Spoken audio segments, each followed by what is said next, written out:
नमस्कार दर्शकों, आप देख रहे हैं इंडिया की दहाड़ और मैं हूं आपके साथ काजल राय। हरियाणा की 15वीं विधानसभा के पहले ही सत्र में सत्ता पक्ष और विपक्ष के बीच टकराव दिखा। जी हां, नेता एक दूसरे पर कटाक्ष करते हुए दिखे तो सदन में जमकर ठहाके भी लगाए। स्पीकर को पदभार ग्रहण कराने के लिए विपक्ष को नहीं बुलाने पर नाराज हुए थे सीएम भूपेंद्र सिंह हुड्डा और कैबिनेट मंत्री अनिल विज आमने सामने हो गए। जी हाँ, मामला नहीं थमा तो विज के हमलों को देखते हुए हुड्डा ने वर्कआउट करने तक की चेतावनी दे डाली। वहीं पूर्व स्पीकर डॉक्टर रघुवीर का ध्यान और कैबिनेट मंत्री महिपाल ढांडा के बीच नोकझोंक हुई। पहले दिन किसी भी नेता ने तीखी बहस तो नहीं की, लेकिन एक दूसरे पर कटाक्ष करने का मौका भी नहीं छोड़ा। वहीं स्पीकर के चयन के बाद पदभार ग्रहण कराने के समय विपक्ष को नहीं बुलाने पर पूर्व सीएम भूपेंद्र सिंह हुड्डा ने आपत्ति जताई। हुड्डा ने कहा कि हमें क्यों नहीं बुलाया गया। इसी बात को लेकर विज और हुड्डा के बीच तीखी बहस शुरू हो गई। बाद में सीएम सैनी खुद हुड्डा और विपक्ष के साथियों को लेकर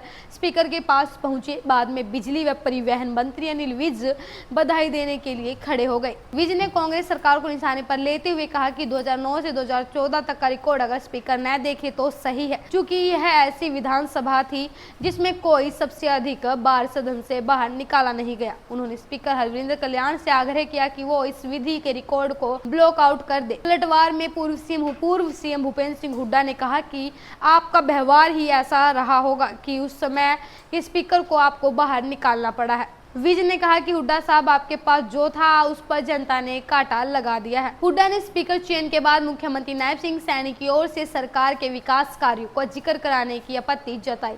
पूर्व सीएम ने कहा कि सरकार के विकास की बात अगले सत्र में करनी चाहिए। इस पर पलटवार करते हुए विज बोले, हुड्डा साहब, आपके पास जो कुछ था हरियाणा की जनता ने उसे कांटा लगा दिया है।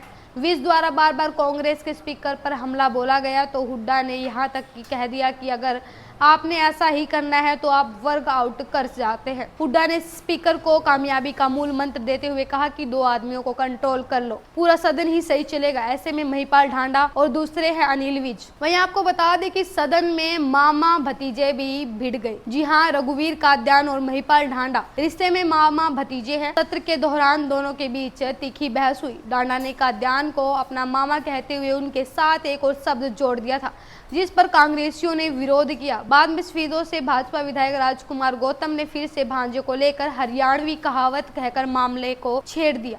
इस पर डॉक्टर रघुवीर का ध्यान ने कहा कि ढांडा जब छोटा था तो उछलता था, मुर्गियों की तरह उछलता था। स्पीकर से आग्रह करता हूं कि डॉक्टर का ध्यान ने कहा इसके लिए कोई दवा का प्रबंध किया जाए। स्पीकर के पदभार ग्रहण के समय विपक्ष को नहीं बुलाने पर सीएम सैनी खुद हुड्डा के पास पहुंचे और उनका हाथ पकड़कर स्पीकर तक लाए। इसके बाद डिप्टी स्पीकर का चुनाव हुआ तो सीएम सैनी डिप्टी स्पीकर के पदभार ग्रहण करने से पहले ही खड़े हो गए और पूर्व सीएम भूपेंद्र सिंह हुड्डा के पास पहुंच गए। इस पर सदन ने तालियां बजाकर उनका स्वागत किया। हुड्डा ने कहा कि चुनावी वादों के मुताबिक धान को 3100 रुपए का रेट दे भाजपा सरकार। वहीं पूर्व भूपेंद्र सिंह हुड्डा ने कहा कि भाजपा सरकार जानबूझकर धान की खरीद, उठान और भुगतान में देरी कर रही है, क्योंकि सरकार का मकसद कृषि और किसान को घाटे में धकेलना है। हुड्डा विधानसभा सत्र की कार्यवाही के बाद प्रेस वार्ता में सवालों का जवाब दे रहे थे। उन्होंने कहा कि वादों को तोड़ना भाजपा की पुरानी आदत है। एक बार फिर भाजपा सरकार किसानों को पूरे एमएसपी पर समय पर खाद देने में नाकाम साबित हुई है। वहीं प्रदेश की मंडियों में धान की सुचारू खरीद नहीं होने पर किसान एमएसपी से 2000 से 3000 रुपए तक क्रेट के फसल बेचने पर मजबूर है। भाजपा ने चुनाव में किसानों को धान की खरीद 3100 रुपए के रेट पर देने का वादा किया था, लेकिन हमेशा की तरह भाजपा का यह वादा भी झूठा साबित हुआ। हुड्डा ने कहा कि कांग्रेस सरकार के समय किसानों को कभी भी अपनी फसल बेचने में कोई दिक्कत पेश नहीं आती थी। ये फार्म काटने के बाद 3 दिन में उनका पूरा भुगतान हो जाता था, लेकिन अब किसानों को फसल का भुगतान मिलने में कई दिन और कई महीने तक लग जाते हैं। अब तक के लिए इतना ही। आगे के अपडेट जानने के लिए देखते रहिए इंडिया की दहाड़।